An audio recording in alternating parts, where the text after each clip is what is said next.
Hello बेटे, I hope all of you are well and also your study is going very well. Last time जो हम पढ़ रहे थे वो क्या कर रहे थे, न्यूटन सेकंड लॉ के बारे में हमने देखा था। अब हम देखते हैं consequences of Newton second law, means उसके परिणाम क्या क्या थे। न्यूटन सेकंड लॉ से हमने क्या क्या कंसीक्वेंसेस निकाले कि भाई ऐसा ऐसा होता है, ठीक है। तो वो है consequences of Newton second law. Newton के सेकंड लॉ की कंसीक्वेंसेस अब हम देखेंगे, ठीक है। तो देखो भाई, फर्स्ट क्या था कि किसी भी बॉडी को no external force is required to move a body uniformly, ठीक है। फर्स्ट क्या था, no net external force, you have to write down it your notebook, is required to move any body,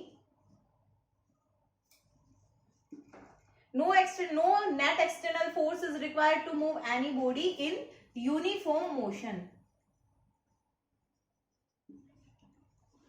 uniform motion में body को move करवाने के लिए किसी भी एक्सटर्नल फोर्स की रिक्वायरमेंट नहीं होती, और यही हमारे पास कौन कहता है, यही हमें बताता है न्यूटन का first law.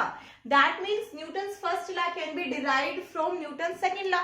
If you have the question in your paper that derive Newton's first law from Newton's second law, then this consequence will follow.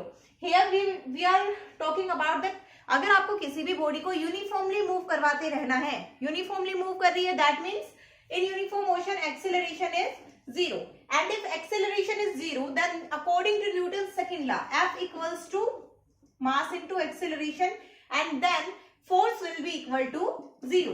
That means अगर आपको कोई ऐसा कहे कि ये तो यहां पर तो क्या था कि आपने प्रूव कर दिया कि अगर बॉडी यूनिफॉर्मली मूव कर रही है तो उस पर फोर्स कितना होगा, जीरो। बट अगर आपको कंसिक्वेंस प्रूव करना है कि कोई भी एक्सटर्नल फोर्स जरूरी नहीं है बॉडी को यूनिफॉर्मली मूव करवाने के लिए, तो आप क्या करोगे, let force on any object is zero, then according to Newton second law force is given by mass into acceleration, force equals to zero, that means mass into acceleration will be zero. Mass cannot be zero, mass cannot be zero, can never be zero. mass कभी भी किसी भी object का zero नहीं हो सकता है। This will imply that force equals to zero, sorry, acceleration equals to zero. This implies mass into acceleration equals to zero, mass can never be equal to zero. This implies acceleration equals to zero. And what does this tell? If you are saying that acceleration of any object is zero, then what does this imply? This implies that object is moving in uniform motion. Object कहाँ पर move कर रहा है? Object uniform motion में move कर रहा है, ठीक है। तो ये हो गया आपके पास न्यूटन का जो फर्स्ट कंसिक्वेंस था कि कोई भी ऑब्जेक्ट है उसको यूनिफॉर्मली मूव करवाने के लिए आपको किसी भी तरह के किसी भी फोर्स की रिक्वायरमेंट नहीं है। सेकंड जो है आपके पास वो क्या है, accelerated motion is always due to a force. अगर आपके पास कोई भी एक्सेलरेटेड मोशन है तो वो हमेशा किसकी वजह से होगा, किसी न किसी फोर्स की वजह से होगा। मतलब अगर फोर्स नहीं है तो वहां पर एक्सेलरेशन नहीं होगा। ये तो हम अभी फर्स्ट कंसिक्वेंस में देख ही चुके हैं। सेकंड क्या कहता है, accelerated motion is always due to a force.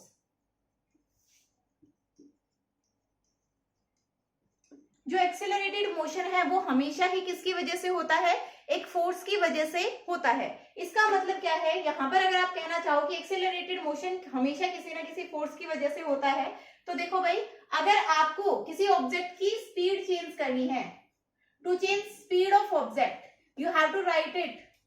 इसमें अगर आप फर्स्ट पॉइंट लिखना चाहो तो लिख सकते हो, to change speed of object. Speed किसी भी ऑब्जेक्ट है, any object is moving and you want to change the speed of that object, then what will you do, you will apply a force on it in a direction perpendicular, sorry, parallel to the motion.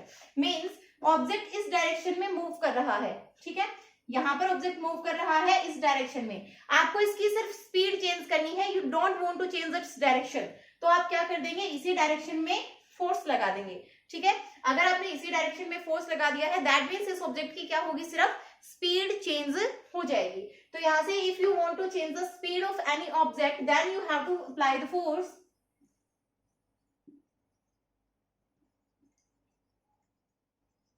आप apply करेंगे force, और force भी किस direction में करेंगे, in a direction parallel to the motion of object, या फिर in direction of motion, ये लिख दीजिए, in direction of motion of the object.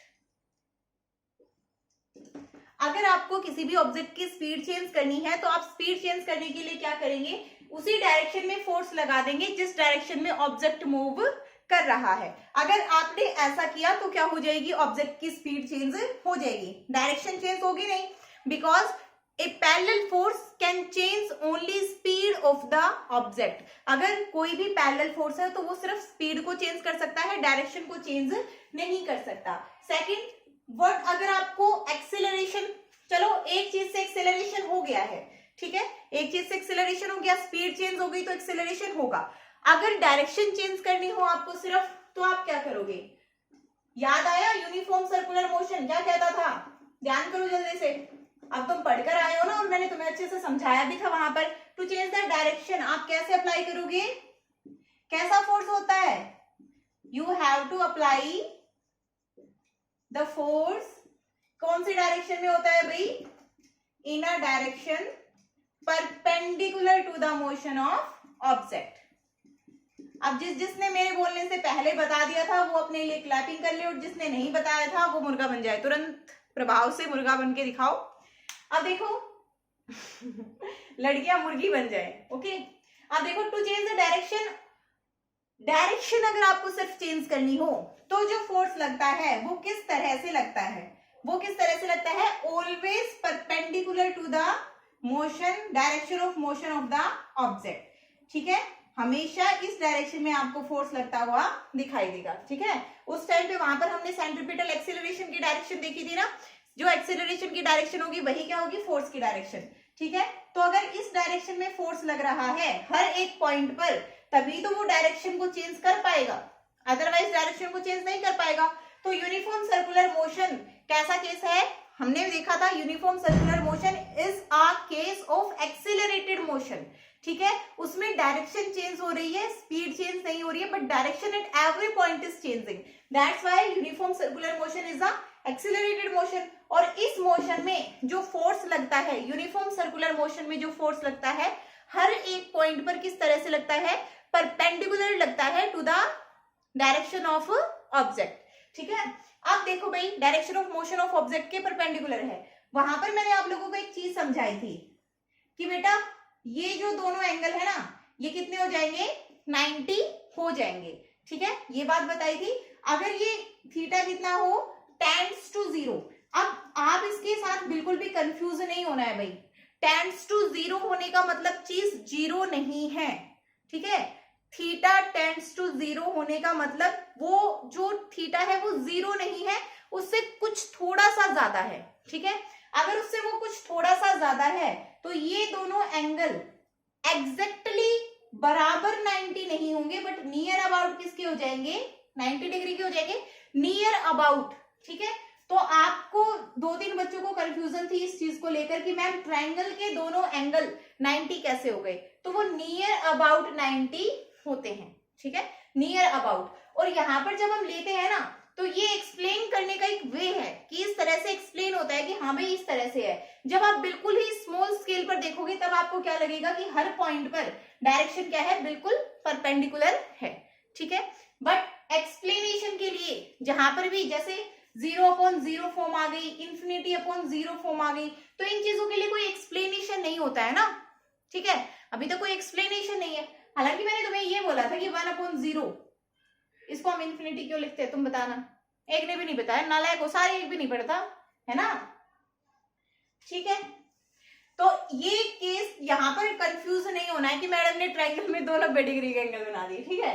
वो हो सकता है कि ये इतने इतने का एंगल हो, ये 89.9 का हो, दूसरा भी 89.9 का हो, ठीक है, और वो जो थीटा बच गया वो 0.02 का कुछ ऐसा हो, ओके।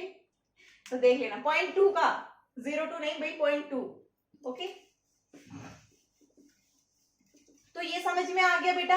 अगर आपको सिर्फ डायरेक्शन चेंज करनी है तो आपका फोर्स क्या होना चाहिए, हर एक पॉइंट पर परपेंडिकुलर होना चाहिए to the motion of the object. अब अगर आप दोनों ही चीजें चेंज करना चाहते हो, या फिर आप कह दो कि वेलोसिटी वेलोसिटी में दोनों चीज से चेंज होती है। To change the velocity, velocity change करने के लिए आप क्या करेंगे, फोर्स को किस तरह से अप्लाई करेंगे, force has to be applied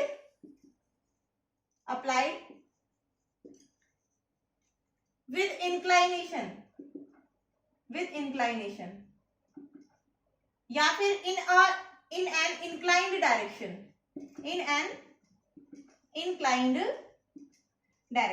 inclined direction मतलब क्या होता है बेटा, मतलब मेकिंग एन एंगल थीटा, कोई भी एंगल थीटा बना रहा होगा हर एक पॉइंट पर, ठीक है।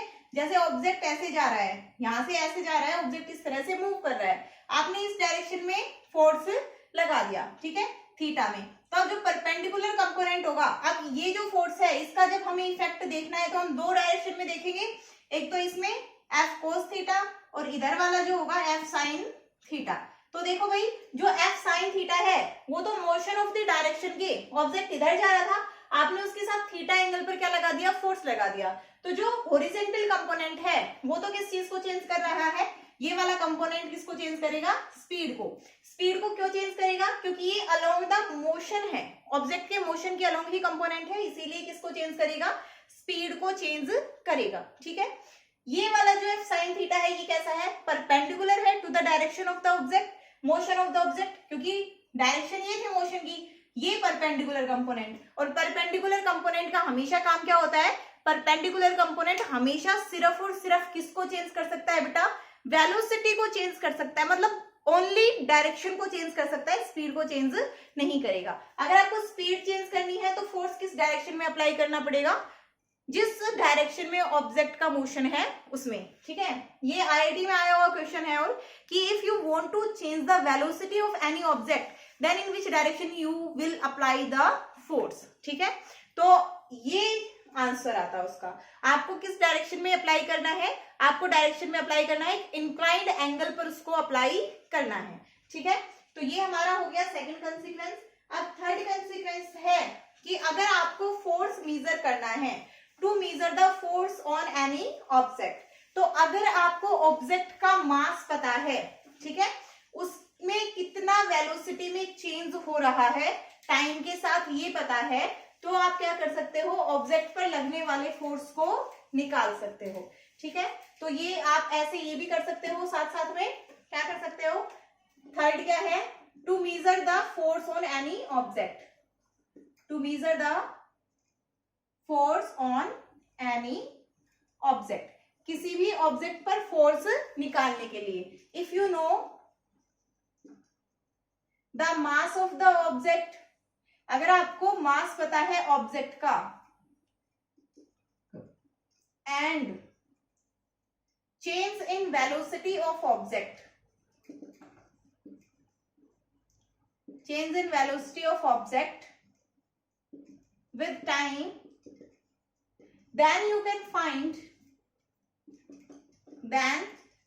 find force, या फिर you can measure force, उस ऑब्जेक्ट पर लगने वाला फोर्स आप पता कर सकते हैं, और किस रिलेशन से, F equals to ma relation से, where a is equal to change in velocity upon में टाइम, ठीक है। तो यहां से आप क्या निकाल सकते हो, मेजर कर सकते हो किसी भी ऑब्जेक्ट पर लगने वाले फोर्स को, ठीक है। अगर आपको वेक्टर फॉर्म में लिखना हो इसी इक्वेशन को, अगर आपको वेक्टर फॉर्म में लिखना हो तो आप न्यूटन सेकंड लॉ को वेक्टर फॉर्म में किस तरह से लिखेंगे, बताओ भाई, जल्दी बताओ, याद आया या नहीं आया है कुछ। इन वेक्टर फॉर्म, फोर्थ हो जाएगा in vector form. Vector form में क्या बनेगा, एफ एक्स बराबर M A X, F Y बराबर एम ए वाई, और एफ जेड बराबर M A Z. Similar for the DP X by D T Y by D and DP Z by D. यहां से आपको क्या पता चलेगा, यहां से आपको क्या पता लग रहा है, यहां से आप ये बता सकते हो कि जो हमारे पास फोर्स के कंपोनेंट हैं वो रेस्पेक्टिव डायरेक्शंस के अलोंग ही एक्ट करेंगे। ठीक है, जो भी फोर्स के कंपोनेंट्स हैं वो अपना प्रभाव रिस्पेक्टिव डायरेक्शंस के अलोंग ही दिखा सकते हैं। Force can respective component can apply its effect along its respective direction only। मतलब जिस डायरेक्शन में कंपोनेंट है, the direction in the component of या फिर the component of force in any direction can apply its effect in its direction only। मतलब क्या हुआ कि जो Fx कंपोनेंट है वो सिर्फ x डायरेक्शन में ही अपना प्रभाव दिखा सकता है, बाकी किसी भी डायरेक्शन में अपना इफेक्ट वो नहीं दिखा सकता है। Similar for Fy, similar for Fz। Fz किस में करेगा बेटा? Fz ओनली z डायरेक्शन में करेगा, Fy ओनली y डायरेक्शन में इफेक्ट दिखाएगा। ठीक है, नेक्स्ट है आपके पास जो ये ला है, अभी तो जो हमने ला निकाला है ये सिर्फ किसके लिए निकाला है? सिंगल पार्टिकल के लिए। ठीक है, सिंगल पार्टिकल के लिए। अगर आपको for a system of particle लिखना पड़ जाए, for a system of particle, for a system of particle Newton second law, Newton's second law. System of particle के लिए न्यूटन सेकंड लॉ को आप किस तरह से लिखेंगे? तो किस तरह से लिखेंगे सिस्टम ऑफ पार्टिकल्स के लिए? देखो भाई, यहां से क्या कर सकते हैं हम, जो फोर्स है वो तो क्या बन जाएगा? Force will become net external force, net external force on the body. ठीक है, and mass of single particle in this law will be replaced by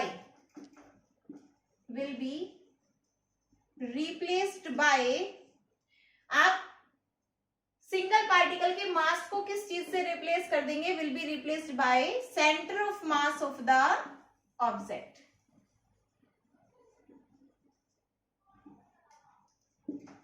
ठीक है, जो न्यूटन ने ला दिया था वो क्या दिया था? न्यूटन ने ला सिर्फ एक सिंगल पार्टिकल के लिए दिया था, लेकिन आप क्या कर सकते हो इस ला को उससे ज्यादा पार्टिकल्स के लिए भी, मतलब जो एक बॉडी है, एक सिस्टम ऑफ पार्टिकल्स है, बॉडी क्या होती है? सिस्टम ऑफ पार्टिकल्स होती है, उसके लिए भी ये ला एप्लीकेबल है। किस तरह से हो जाता है उस टाइम पे ला? उस टाइम पे जो फोर्स है वो तो आप क्या लोगे? Net external force on the object. ठीक है, और जो मास लोगे, सिंगल पार्टिकल का जो मास होता था उसको किससे रिप्लेस कर दोगे? Centre of mass of the object. That means centre of mass क्या होता है? सेंटर ऑफ मास एक ऐसा पॉइंट होता है जहां पर हम पूरे सिस्टम के मास को कंसंट्रेटेड मानते हैं। ठीक है, तो वो हमारे पास होता है centre of mass of the object. तो ये हमारे पास कंसिक्वेंसेस हो गए न्यूटन सेकंड लॉ की। ठीक है, अब अगर आप यहां से एक और कंसेप्ट देखना चाहो, concept of inertial mass, concept of inertial mass. तो इनर्शियल मास क्या होता है? देखो अब A equals to F by M, यही हो जाएगा। किससे, कहां से आया ये? F equals to M into A। ठीक है, यही था। तो अगर आपको किसी भी बॉडी में ज्यादा एक्सेलरेशन पैदा करना है, अगर बॉडी का मास कम है तो सेम फोर्स के लिए ज्यादा एक्सेलरेशन पैदा होगा। अगर बॉडी का मास ज्यादा है तो सेम फोर्स के लिए कम एक्सेलरेशन पैदा होगा। तो देखो, if mass is large then acceleration will be small, and if mass is small then acceleration will be large for same force। Same force के लिए देखो भाई, अगर बॉडी का मास जो है वो कम हो तो सेम फोर्स के लिए ज्यादा एक्सेलरेशन पैदा कर देगा, सेम फोर्स ज्यादा एक्सेलरेशन पैदा कर देगा। और अगर बॉडी का मास कम है तो सेम फोर्स ज्यादा एक्सेलरेशन पैदा कर देगा। तो आप इनर्शियल मास को क्या कह सकते हो, इनर्शियल मास को आप डिफाइन कर सकते हो एज द फोर्स, ठीक है। इनर्शियल मास को आप किस तरह से डिफाइन कर सकते हो, इनर्शियल मास को आप डिफाइन कर सकते हो, इनर्शियल मास में be defined as, I hope यहाँ पर तुम्हें दिखाई देगा, ठीक है, अगर नहीं दिखाई दे रहा है तो मैं बोल रही हूं, okay. Inertial mass may be defined as the mass या एज अ फोर्स। डेफिनेशन कैसे बनाते हैं, ए को अगर हम 1 मान ले तो मास किसके बराबर हो जाएगा, फोर्स के बराबर हो जाएगा। As the force which is required to produce unit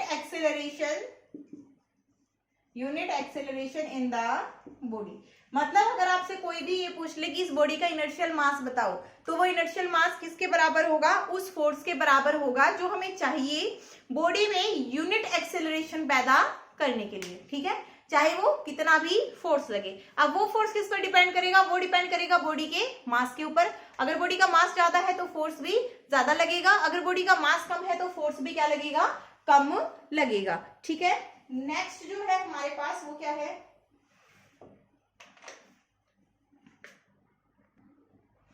एक लास्ट और लिख लो भाई। लास्ट क्या है कि जो ये न्यूटन्स का जो सेकंड लॉ है ना, ये एक लोकल रिलेशन है। मतलब अगर जो चीज अब है ना, अब है यहाँ पर है, वो यहीं पर है, बस उसका पहले के मोशन से कोई भी लेना देना नहीं है, ठीक है। तो लिखो मैं जो बोल रही हूँ वो लिखो। Newton second law is a local relation. ये क्या है, एक लोकल रिलेशन है। लोकल रिलेशन का मतलब क्या होता है कि जो अभी का फोर्स है, ठीक है, जो अभी का फोर्स है वो क्या करेगा, अभी के मोशन को डिफाइन करेगा, ठीक है। That means it means acceleration now and here is only due to force now and here। जो यहां पर अब एक्सीलरेशन है ना, वो किस वजह से है, सिर्फ जो यहां पर इस टाइम पे फोर्स है उस वजह से, इसका कोई लेना देना नहीं है। It doesn't have anything to take with a force moment ago। अगर आपने कुछ देर पहले ज्यादा फोर्स लगाया है तो उससे इसका कोई लेना देना नहीं है। ये एक लोकल रिलेशन है, इंस्टेंट है कि अगर आप अब की बात कर रहे हो तो सिर्फ अभी की बात करो, पहले की बातें मत करो, ठीक है। तो it means acceleration now and here will be short out by the force now and here only. इसका मतलब देखो, आपको एक रियल लाइफ से एग्जांपल लेते हैं। अगर आप ट्रेन में जा रहे हो और बहुत आदत होती है ना बच्चों की चीजों को बाहर फेंक देने की, तो जैसे ही मान लो आपके हाथ में कोई पत्थर था, आपने उस पत्थर को ट्रेन से गिरा दिया, तो जब आपने पत्थर को ट्रेन से गिराया, ट्रेन एक स्पीड से चल रही है, बिल्कुल चल रही है एक स्पीड से, तो उसका जो हॉरिजॉन्टल कंपोनेंट होगा पत्थर की भी वही स्पीड होगी जिस स्पीड से ट्रेन चल रही है। तो जब आपने उसको गिराया उस टाइम पे उसकी कुछ इनिशियल हॉरिजॉन्टल वेलोसिटी थी ना, कितनी थी, जितनी ट्रेन की वेलोसिटी है, ठीक है। लेकिन जैसे ही आपने उसको गिरा दिया तो पत्थर तो सीधा जाके गिरा, या फिर वो उधर चलता है आपके साथ साथ कि मैं भी चलूंगा भाई मुझे क्यों छोड़ गया, कहता है कभी ऐसा कभी भी नहीं कहता। इसका मतलब क्या है कि जो वो पत्थर है उसको पहले की चीजों से कोई लेना देना नहीं है, उसको सिर्फ अब जो है ना, अब उसकी जो कंडीशन है वो अपनी उसी कंडीशन में जी रहा है, उस पर जो उस टाइम पे फोर्स लग रहा है। और जो आपके गिराने के बाद उस पर सिर्फ कौन सा फोर्स लग रहा है, only acceleration due to gravity की वजह से फोर्स लग रहा है। आप फोर्स के लिए कुछ एक टर्म्स लिख लो कि फोर्स कैसी क्वांटिटी है। एक पहली बात ये अपनी नोटबुक में नोट डाउन करना जो अभी मैं पॉइंट्स बोल रही हूँ। सबसे पहली, force is a vector quantity. Force कैसी क्वांटिटी है, एक वेक्टर क्वांटिटी है। It has magnitude, direction and point of application. Force का हमेशा एक पॉइंट ऑफ एप्लीकेशन होता है। क्या आप ऐसे कह सकते हो आपने हवा में फोर्स लगा दिया? नहीं, आपने किसी ना किसी पॉइंट पर कभी ना कभी कोई फोर्स लगाया होगा। मैं अपने मार्कर को यहाँ पे मारती रहूं, लो कहाँ फोर्स लगा रही हूं मैं, कहाँ हवा में तीर चला रही हूँ? नहीं चला सकते ना। That means force has always a point of application, force का हमेशा एक पॉइंट ऑफ एप्लीकेशन होता है, ठीक है। तो फोर्स कैसी क्वांटिटी है, एक वेक्टर क्वांटिटी है, हमेशा इसकी मैग्नीट्यूड भी होगा, इसका डायरेक्शन भी होगा, और इसी के साथ साथ क्या होगा, इसका पॉइंट ऑफ एप्लीकेशन भी होगा। नेक्स्ट जो है आपके पास वो क्या है, सेकंड पॉइंट लिखो, the direction of force is directed by the arrow, ठीक है। जो एरो है, जिस क्वांटिटी में आपने बनाया है, वो एरो क्या दिखाएगा, इसकी डायरेक्शन को शो करेगा। जितने भी points, the forces starting from a same point, अगर कोई भी फोर्सेस हैं जो सेम पॉइंट से स्टार्ट हो रही हैं, तो उसको आप क्या कहेंगे, उसको आप कहेंगे सेम पॉइंट। ये मत लिखो भाई starting from the same point, लिखो acting at the same point, ठीक है। Forces acting at the same point, acting at same point. अगर कुछ फोर्सेस एक साथ एक ही पॉइंट पर लग रहे हैं तो आप उनको क्या कहोगे, कंकरेंट फोर्सेस, ठीक है, concurrent forces. The straight line, ये सेकंड पॉइंट हो गया था, the straight line along which force acts, along which force acts, एक स्ट्रेट लाइन जिसके अलोंग फोर्स एक्ट करता है, उस लाइन को आप क्या कहते हो, line of action of force, ठीक है, line of action of force. जैसे कि ये, अगर इसके अलोंग फोर्स लग रहा है तो ये लाइन क्या हो गई, line of action of force हो गई। The forces which are acting in a plane are called coplanar forces, the forces which are acting along the same line are called collinear forces. और resultant कैसे निकालते हैं, according to या फिर by using the vector law of addition, ठीक है। अगर आपको रिजल्टेंट निकालना है तो आपको वेक्टर लॉ ऑफ एडिशन को फॉलो करना होगा। अब फोर्सेस जो है वो क्या हो सकते हैं, पोजीशन डिपेंडेंट, दूसरा वेलोसिटी डिपेंडेंट भी हो सकते हैं। तो जैसे ग्रेविटेशनल फोर्स हो गया, एग्जांपल लिख लो, gravitational force depends on the position of the objects, so it is a position dependent force. मतलब पोजीशन पर कैसे डिपेंड करता है, हम आगे अभी देख लेंगे कि उनके बीच में जितनी सेपरेशन है, अगर सेपरेशन को बढ़ाओगे तो फोर्स कम हो जाएगा, सेपरेशन को कम करोगे तो फोर्स ज्यादा हो जाएगा। तो वो पोजीशन के ऊपर डिपेंड कर रहा है, वैसे तो नॉन कॉन्टेक्ट फोर्स है बट पोजीशन के ऊपर डिपेंड कर रहा है, तो इसीलिए वो क्या हो गया, पोजीशन डिपेंडेंट फोर्स। इसी तरह जब आप +2 में फर्दर पढ़ोगे तो वहां पर क्या आएगा, एक मैग्नेटिक फोर्स आएगा, and you must have listen about that in previous classes. Magnetic force वो क्या होता है, वो होता है QVB साइन थीटा। तो ये किस पर डिपेंड करता है, वेलोसिटी पर डिपेंड करता है। अब जब ये वेलोसिटी पर डिपेंड कर रहा है तो ये क्या हो गया, वेलोसिटी डिपेंडेंट फोर्स, ठीक है, वेलोसिटी डिपेंडेंट फोर्स। अब आगे और जो टाइप्स आते जाएंगे वो आप देखते जाओगे, path dependent, path non dependent, ठीक है। इतना हो गया। नेक्स्ट आप टॉपिक डालिए इम्पल्स। नेक्स्ट टॉपिक है हमारे पास इम्पल्स। और कितनी देर की वीडियो हो गई है, चलो ये क्लास टॉपिक।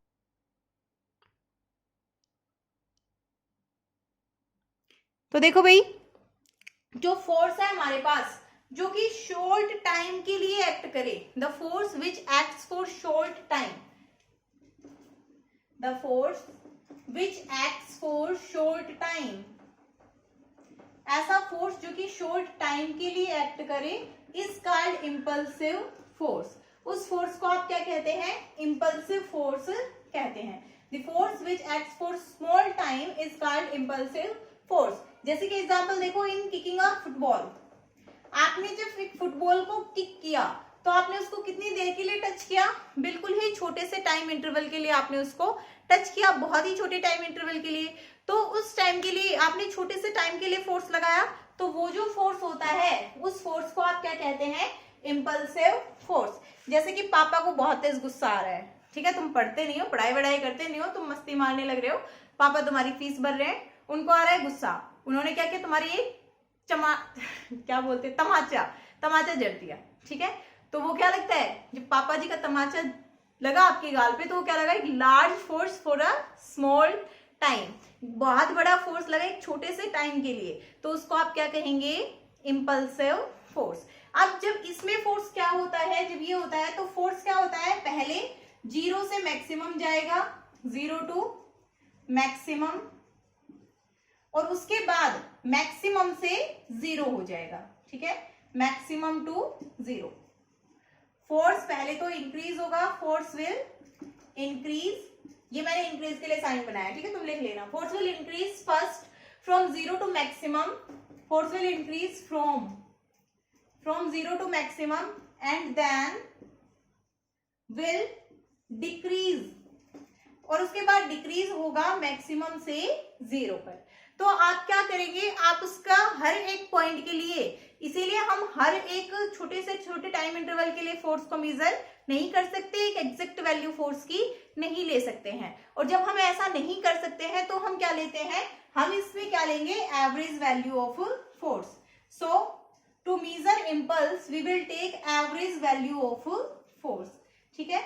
इसीलिए हम क्या लेंगे, इम्पल्स को मेजर करने के लिए क्या लेंगे, एवरेज वैल्यू ऑफ फोर्स को लेंगे, ठीक है। तो देखो भाई, यहां से इम्पल्स क्या हो गया हमारे पास, इम्पल्स हो गया measure of total effect of force. लिख लो, दस impulse is measure of total effect of force, ठीक है। Impulse is the measure of total effect of force, impulse is the measure of total effect of force।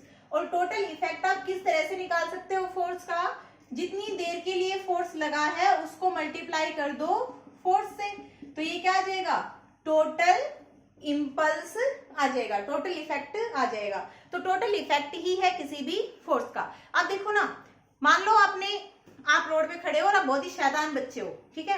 अब गाड़ी आ रही है, आपने देखा साइकिल आ रही है, ठीक है, आपने पैर आगे कर दिया, साइकिल आपके पैर के ऊपर से गुजर गई, कुछ नहीं हुआ। आपने सोचा अरे कुछ भी नहीं हुआ, बहुत स्पीड से आ रही थी। फिर थोड़ी देर के बाद एक मोटरसाइकिल आई, मोटरसाइकिल भी आपके पैर के ऊपर से, आपने पैर आगे कर दिया, मोटरसाइकिल का चक्का जो है, टायर जो है वो आपके पैर के ऊपर से निकल गया। फिर भी आपने सोचा अरे दर्द नहीं हुआ। वो मोटरसाइकिल बहुत ही फास्ट थी, बहुत छोटे से टाइम के लिए वो क्या लगा, फोर्स लगा, ठीक है। मान लो 100 किलो वेट है मोटरसाइकिल में, छोटे से टाइम के लिए फोर्स लगा है, कोई बात नहीं। बट इन केस वो जो मोटरसाइकिल चलाने वाला था वो भी क्या था, दुखी था बिल्कुल। अब वो भी दुखी था तो उसने भी क्या किया, उसने देखा तुम शैतान हो तो उसने भी लाकर वो जो मोटरसाइकिल थी तुम्हारे पैर के ऊपर ही जाम कर दी और वहीं पे उसको रखा। अब वो फोर्स लग रहा है, बहुत ज्यादा देर के लिए फोर्स लग रहा है, तो इससे क्या हुआ, जब वो बहुत ज्यादा देर के लिए फोर्स लग रहा है उस टाइम पे इफेक्ट ज्यादा हो रहा है। मतलब अगर फोर्स शॉर्ट टाइम के लिए लगेगा तो इफेक्ट भी कम होगा, ज्यादा टाइम के लिए लगेगा तो इफेक्ट भी ज्यादा होगा।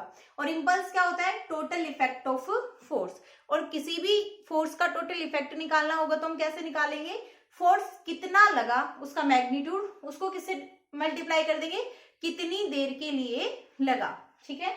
तो अब देखो इम्पल्स क्या हो गया हमारे पास, फोर्स इनटू में टाइम हो गया है। तो इसको न्यूटन सेकंड लॉ से आप कैसे लिखते हैं, dp बाय dt, ठीक है। अब dt को इधर ले आओ, किसके बराबर आ जाएगा, dp के बराबर। To find out total effect we will integrate, तो इंटीग्रेट कर दो दोनों साइड। यहां पर 0 से t टाइम के लिए लगा है और मोमेंटम में चेंज कितना हुआ है, p1 से p2 चेंज मोमेंटम में हुआ है, ठीक है। तो ये जो f है इसकी जगह तो क्या आ जाएगा, f एवरेज आ जाएगा, because we have to take the total force and the force is going from 0 to maximum and then maximum to 0। तो वो क्या आ जाएगा आपके पास, f एवरेज। इसके साथ ही यहां पर ये हो जाएगा t dt का इंटीग्रेशन t और 0 टू t, और ये क्या आ जाएगा इसमें p और यहाँ पर p1 से p2। इसके बाद ये क्या हो जाएगा, f एवरेज इंटू में t बराबर p2 माइनस p1, ठीक है। तो इम्पल्स क्या आ गया आपके पास, इम्पल्स आ गया total change in linear momentum के बराबर, ठीक है। इम्पल्स किसके बराबर आ गया, इम्पल्स में be defined as the total change in linear momentum for that object, ठीक है। तो जो इम्पल्स है आपके पास वो क्या हो सकता है, उसको आप और किससे मेजर कर सकते हो, impulse can be measured by measuring total change in linear momentum, ठीक है. Then write down it. Impulse can be measured by measuring total change in linear momentum. Linear momentum में टोटल चेंज को major करके भी आप impulse को major कर सकते हैं, ठीक है, इन लीनियर मोमेंटम. ओके, ये हो गया है यहां तक. अब देखो भाई, नेक्स्ट इम्पल्स को आपने इस तरह से मेजर कर लिया. इसका मतलब इम्पल्स क्या हो सकता है? Impulse can be positive. Positive होगा, यहां पर लिख लो ना, पॉजिटिव. इफ मोमेंटम इंक्रीज, अगर मोमेंटम इंक्रीज होगा, फाइनली मोमेंटम ज्यादा होगा तो इम्पल्स क्या हो जाएगा? पॉजिटिव. जीरो हो जाएगा इफ जो चेंज इन मोमेंटम है, मोमेंटम डज नॉट चेंज, मतलब मोमेंटम अगर चेंज ही ना हो रहा हो, डज नॉट चेंज, ठीक है. और नेगेटिव हो जाएगा इफ मोमेंटम डिक्रीज. तो इम्पल्स पॉजिटिव भी हो सकता है, नेगेटिव भी हो सकता है और जीरो भी हो सकता है. डिपेंड करता है कि आपका जो लीनियर मोमेंटम है वो इंक्रीज हुआ है, डिक्रीज हुआ है या फिर चेंज नहीं हुआ है. अगर P2 P1 से ज्यादा हुआ, मतलब फाइनली ज्यादा हुआ, इनिशियली कम, बढ़ रहा है, तो इम्पल्स क्या आएगा? पॉजिटिव. अगर P1 कम हुआ, P2 ज्यादा हुआ तो इम्पल्स पॉजिटिव. अगर P2 कम हुआ P1 से तो इम्पल्स कैसा आएगा? नेगेटिव. और अगर ये दोनों बराबर हुए तो इम्पल्स कैसा आएगा? पॉजिटिव आएगा. अगर आपको ग्राफ से देखना हो तो आप ग्राफ से कैसे देखोगे? By measuring the area under the graph, ठीक है. अगर आपको ग्राफ गिवन है बिटवीन फोर्स एंड टाइम और वहां पर आपको इफेक्ट देखना है, ये इधर है टाइम, इधर है फोर्स, तो देखो एक तो ये है आपके पास और दूसरा ये है, ठीक है. तो ये यहां पर फोर्स ज्यादा है, ये F2 है, F1 0, T1 और T2. तो यहां पर इम्पल्स के लिए अगर मैं लिखना चाहूं तो मैं क्या कह सकती हूं? इम्पल्स बाय फोर्स F2 कितना हो जाएगा? F2 into T1. और इम्पल्स बाय फोर्स F1 कितना हो जाएगा? F1 इंटू T2, ठीक है. बट मुझे ये दोनों क्या दिखाई दे रहे हैं? बराबर दिखाई दे रहे हैं. क्यों? क्योंकि इसमें तो ज्यादा फोर्स लगा है कम टाइम के लिए और इसमें कम फोर्स लगा है ज्यादा टाइम के लिए. इसका मतलब क्या हुआ? Impulse due to different forces can be equal. Impulse due to different forces can be equal. Different forces की वजह से जो इम्पल्स है वो इक्वल हो सकता है depending on their time of action.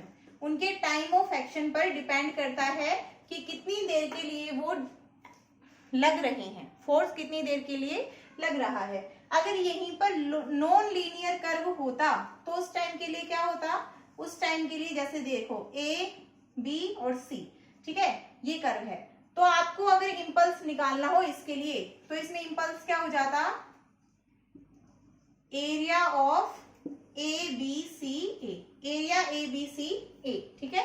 इस कर्व का ये वाला पूरा एरिया इसके अंडर, या फिर आप लिखो area enclosed bye curve, area enclosed bye curve ABC, whatever you want to write, ठीक है. तो ये आपका इम्पल्स कंप्लीट हो गया है. कल हम देखेंगे effects of impulse and Newton's third law. आज के लिए काफी हो गया है भाई.